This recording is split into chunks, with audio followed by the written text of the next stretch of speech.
Bismillahirrahmanirrahim. Assalamualaikum warahmatullahi wabarakatuh. Alhamdulillahirabbil alamin. Allahumma salli ala Sayyidina Muhammad wa alihi wa sahbihi wasallim. Syukur alhamdulillah kita masih diberikan kesehatan oleh Allah Subhanahu wa taala. Saya doakan semoga sahabat semua selalu dalam lindungan Allah Subhanahu wa taala, dimudahkan rezekinya serta dipanjangkan umurnya. Amin ya rabbal alamin.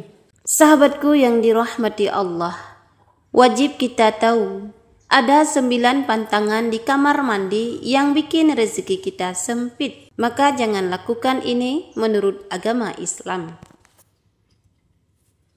Kamar mandi tempat yang rutin kita datangi setiap hari. Bagaimana tidak, setiap hari manusia harus membersihkan badan agar kembali segar. Tidak bisa dipungkiri bahwa kamar mandi menjadi salah satu elemen penting dari sebuah bangunan rumah. Namun tahukah kita bahwa ternyata ruangan ini merupakan salah satu tempat tinggal setan?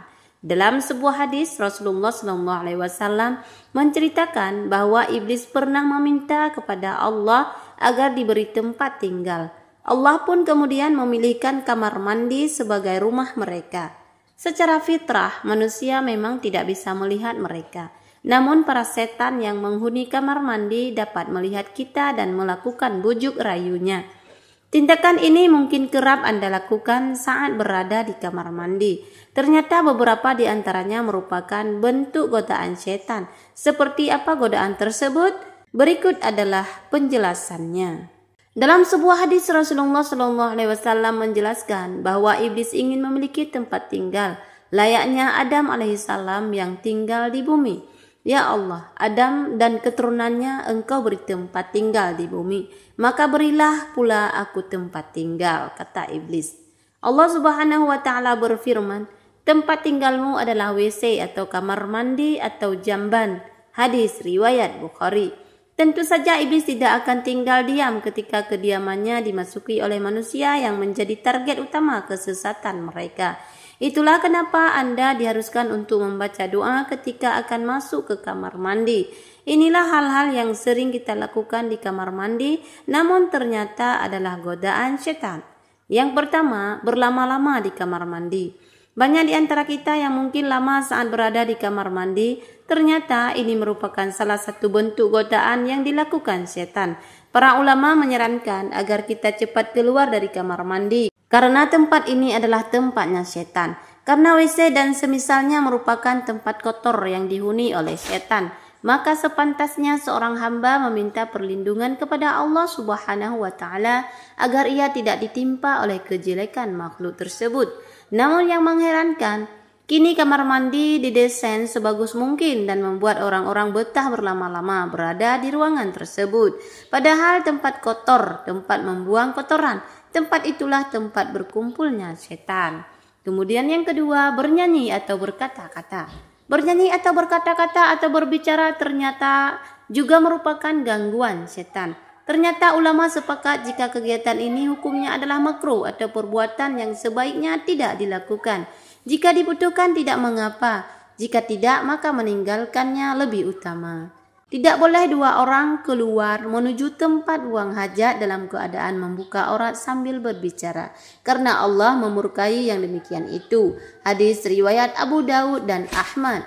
Tentu saja sesuatu jika sudah dilarang agama pasti setan akan mencari bagaimana agar manusia tetap melakukan dan melanggarnya.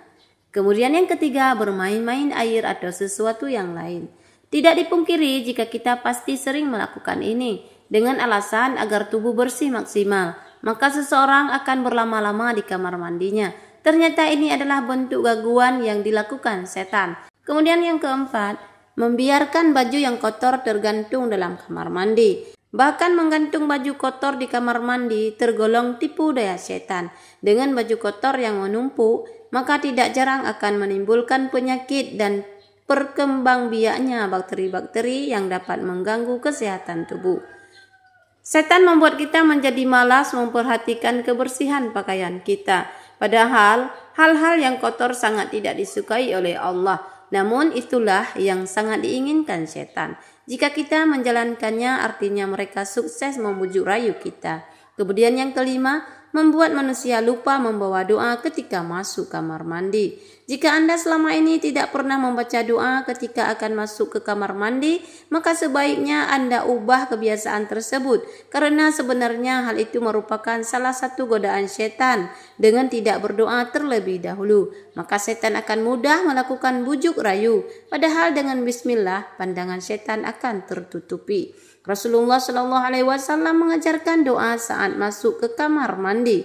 Diriwayatkan dari Anas radhiyallahu an, dia berkata, ketika masuk kamar kecil atau WC, Rasulullah Shallallahu Alaihi Wasallam membaca doa, yang artinya, ya Allah, aku berlindung kepadamu dari setan laki-laki dan setan perempuan.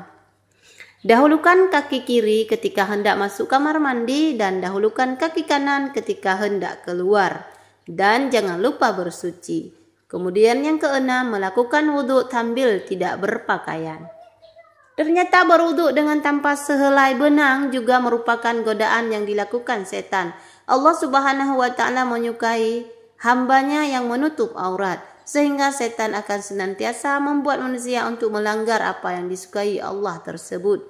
Kemudian yang ketujuh, mencoret-coret dinding mandi. Entah apa yang dipikirkan sehingga tidak jarang baik di kamar mandi pribadi ataupun umum orang melakukan tindakan merusak keindahan. Kemudian yang kedelapan, merencanakan kejahatan. Kemudian yang kesembilan, melakukan hal asusila. Berlama-lama di kamar mandi berpotensi membuat seseorang melakukan hal asusila. Tindakan ini merupakan salah satu bentuk gangguan setan yang sebaiknya dihindari. Nah, itulah sahabatku, ada 9 larangan di dalam kamar mandi menurut Islam. Segera jauhi. Demikian wahai sahabatku, itulah yang dapat saya sampaikan. Semoga video ini bisa bermanfaat bagi kita semua. Amin ya rabbal alamin.